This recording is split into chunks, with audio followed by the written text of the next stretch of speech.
retrouver pour cet autre numéro de la revue de presse culturelle en ce jour mémorable pour le peuple américain. Vous le savez, nous sommes aujourd'hui le 11 septembre et le 11 septembre marque la date des attentats du Wall Street. On n'en parlera pas, mais on a une pensée pieuse pour toutes ces personnes-là qui sont parties. Au menu de cette revue, on fera un tour au cœur de la rédaction du webzine La Voix du Quad qui nous présentera alors un compte rendu d'un très bon concert avec une très belle personnalité, Ruben Binam Bikoy, et une autre personnalité aussi dont le Cameroun est fier. Il s'agit ici de Mr. Barthélemy, et puis ce sera dans le cadre bien évidemment d'un sujet qui tourne autour des arts plastiques. C'est assez rare, des arts plastiques à l'édition, ce qui concerne bien évidemment la littérature, le poète. C'est les confrères de Jeune Afrique qui vont nous présenter un très beau profil, Rodney Saint-Éloi. Vous en saurez plus tout au long de cette revue. Et tout à côté, un hommage sera rendu à Manu Dibango,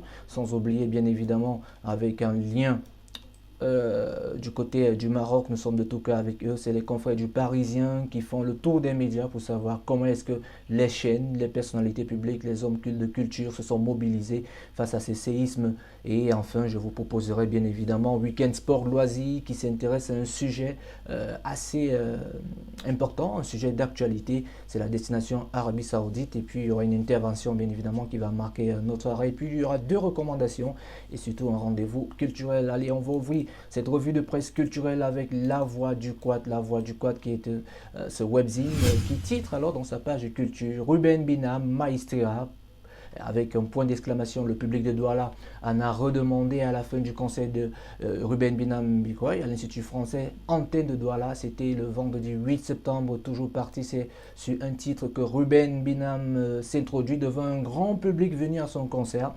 C'était vendredi dans la salle de l'Institut français Antenne de Douala, rafraîchi par les conditionnés, les no jazzés, toujours parti nuancer la température. C'est l'histoire commune des artistes toujours en voyage, en quête des nouveaux mondes, des nouvelles cultures pour briser les barrières. Un très bon papier que je vous recommande. Et sachez également que s'il faut parler du concept, les confrères nous renseignent que Africa Mundi, terre africaine, est un bouquet qui allie découverte et don de soi. Ruben offre l'essentiel de ses récents projets à son public. On a dégusté le projet Cameroun Panorama, réalisé par la grande famille Camille 7 Collectif, que vous pouvez voir dans la photo ici. J'aime bien la philosophie vestimentaire. On aurait dit Michael Jackson, il fait partie des membres de Camille 7 Collectif. C'est un très bon papier que je vous recommande de lire sur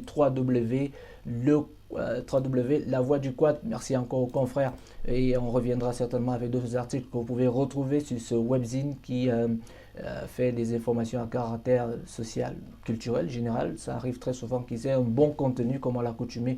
Un coup de chapeau à cette rédaction. Un coup de chapeau également à la rédaction de Art qui produit toujours des sujets tout aussi importants. Et j'ai très vite fait le parallèle. Ruben Binam Bikoy était le fils de Manu Dibango. D'ailleurs, il aime souvent à le dire et le répéter. Je suis un produit de Manu Dibango. Manu Dibango m'a laissé un héritage, celui de transmettre à la nouvelle génération. C'est ce que Ruben essaye de faire. Je pense que cet article, ou bien cette programmation qui concerne nos confrères de Art fera du bien, premièrement, à tous ceux qui sont des mélomanes avertis en ce qui est calé, jazz, makossa, soul, mais aussi également ceux qui ont du respect pour l'auteur du titre à succès, Soul Makossa. C'est titré, Le Cameroun endiablé de Manu Dibango, invitation du voyage sur les collines de Yaoundé, la capitale du Cameroun, raison l'hymne officieux de tout un pays, porté par Manu Dibango, le Makossa. Dans les années 70, la fièvre de Soul Makossa s'empare du monde et ce chanteur saxophoniste accède au rang de star. Il se saisit du Makossa, un style musical camerounais, et crée un tube si en petit temps qu'il sera repris par Michael Jackson de regrettée mémoire. Le documentaire, vous pouvez le retrouver sur Art. C'est un très bon documentaire que je vous recommande. Il sera à jamais dans nos mémoires et cela tombe bien parce que jusqu'au mois de décembre, qui est synonyme de son jour d'anniversaire, Manu reste à coup sûr l'une des plus belles étoiles musicales légendaires que le Cameroun ait connu. C'est un papier que je vous recommande d'aller regarder parce que c'est un très beau documentaire, reportage, très réalisé et ça a été produit cette année en hommage à Manu. On pense à la famille de Manu Dibango, on les envoie des vibes positives et un énorme respect à Marie-Claire Dibois. On s'incline pour ce manager 4.0, exemple en ce qui concerne le management. D'ailleurs, dans les prochains ateliers de KPG Evening.com, on verra comment avoir cette grande figure du management artistique, manager Manu Dibango et réussir toutes ces dates. Cela veut dire qu'il y avait un travail de fond qui a été fait. Respect, encore une fois de plus, à Claire Dibois. Et puis on va quitter Art et aller retrouver les confrères de Armory Show announcing the prize 2030 prize winners.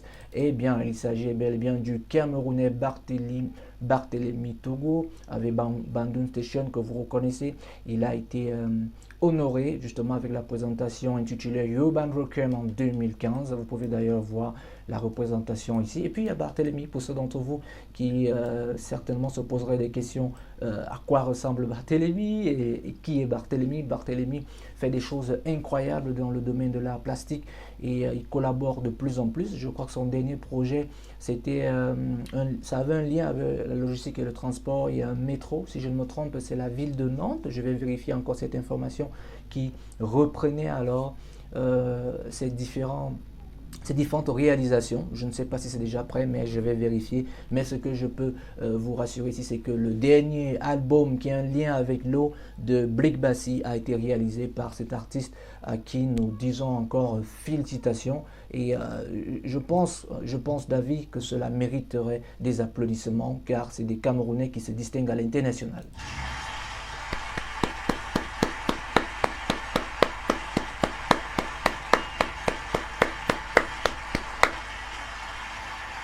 Des applaudissements pour Barthélemy qui fait un travail exceptionnel. On y reviendra et certainement on essaiera de l'avoir lui-même pour avoir son ressenti après cette autre distinction.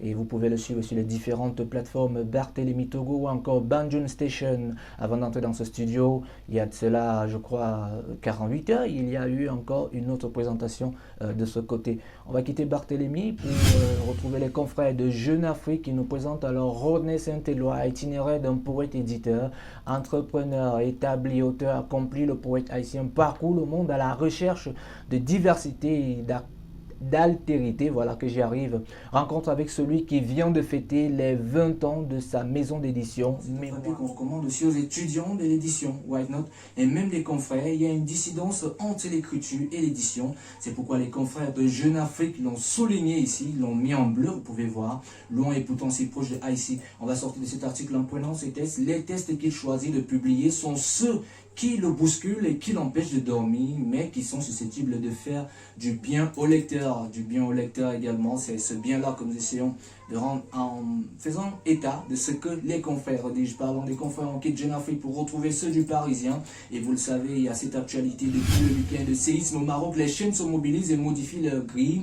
Plusieurs antennes bouleversent leur programmation pour couvrir le tremblement de terre meurtrier qui a frappé le Maroc et lancé des appels aux dons en faveur de nombreuses victimes. Vous pouvez d'ailleurs voir en fond d'image ici, vous voyez Djamel, et vous savez, lorsqu'on parlait du Maroc, on a pensé à Djamel, on a pensé à Maître Gims qui y réside, et on rappelle que le 11 septembre, France 2 diffusera, c'est-à-dire aujourd'hui, une grande soirée d'information remplaçant le final de sa série Les Filles du Feu. C'est un très bon papier que je vous recommande. Nous sommes de tout cœur avec le peuple marocain. La solidarité s'organise après le terrible séisme ayant frappé le Maroc d'une magnitude de 7 sur l'échelle de Richter.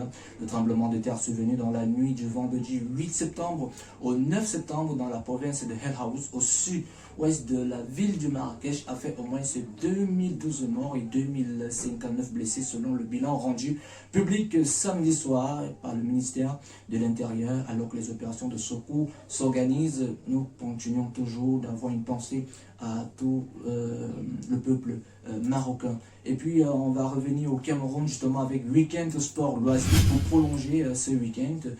Saudi Pro League Steel Show. Ouais, c'est ce que les confrères ont intitulé un très grand format, un bon papier que je vous recommande. L'Arabie Saoudite entre en jeu, le grand format que les confrères de Week-end Sport Loisirs nous proposent et nous donnent alors leur point de vue avec de très belles analyses sur l'arrivée vers cette destination. Vous savez que des visages tels que Benzema, Cristiano Ronaldo, Sadio Mané, le champion et bien le champion d'Afrique, et N'Golo Kanté, Riyad Mahrez, ils sont nombreux qui ont rejoint la destination de l'Arabie Saoudite. On veut savoir le pourquoi du comment. Tout à côté, vous avez des réactions et pas des moindres parmi les réactions. Il y a celle de l'internationale footballeuse Charlène Meillon et tout à côté, il y a aussi Christian Zouga, Charlène Meillon qui évolue au stade de Reims, à qui nous souhaitons un bon championnat. Je vous invite d'ailleurs à lire sa réaction et à comprendre aussi également pourquoi la destination de l'Arabie Saoudite. J'aime bien la fin de son papier, j'ai pris le plaisir à le lire parce que elle le dit si bien. Elle aimerait également qu'il y ait le même engouement dans le football féminin, une véritable ambassadrice de ce football. Et puis on va quitter Week-end Sport Loisirs et vous le savez, depuis quelques jours, Yaoundé abrite le Yaoundé Film Lab. Et sachez qu'aujourd'hui, lundi 11 septembre, à l'Institut français Antenne de Yaoundé, restitue, question mark, l'Afrique en quête de ses chefs-d'œuvre, projection débat, avec un guest, Nora Philippe, réalisatrice, productrice, animée par Edwige Tekan, cinéaste à la RDC, voilà, à la RDC.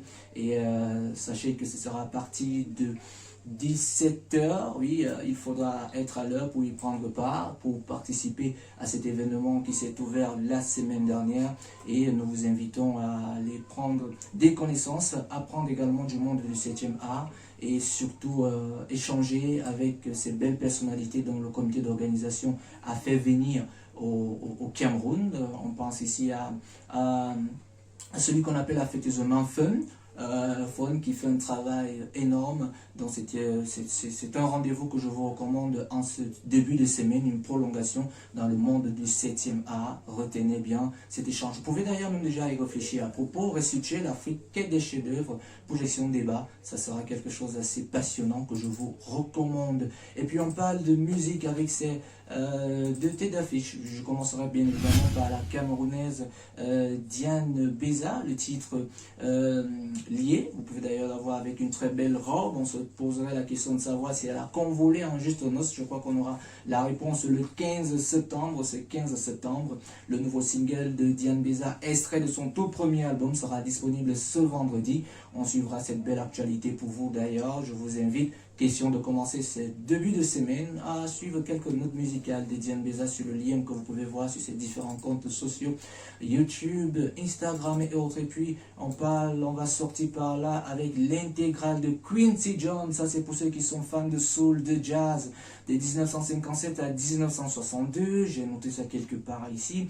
Quincy Jones, on retient souvent que ses productions en compagnie de Michael Jackson, le label Frémo, est associé à la bonne idée de nous rafraîchir la mémoire quand le jeune Quincy devenait un chef d'orchestre et arrangeur de grands talents, en passant notamment par la France où il suivit les conseils des pianistes et pédagogues de Nadia Boulanger. Je vous recommande d'ailleurs cette très belle sortie des clichés qui annonce cette semaine, musicalement parlant. C'est à retrouver notamment chez nos confrères de l'épopée des musiques noires. Nous avons une pensée également pour Amobé qui nous a quittés, cela fait 2 ans.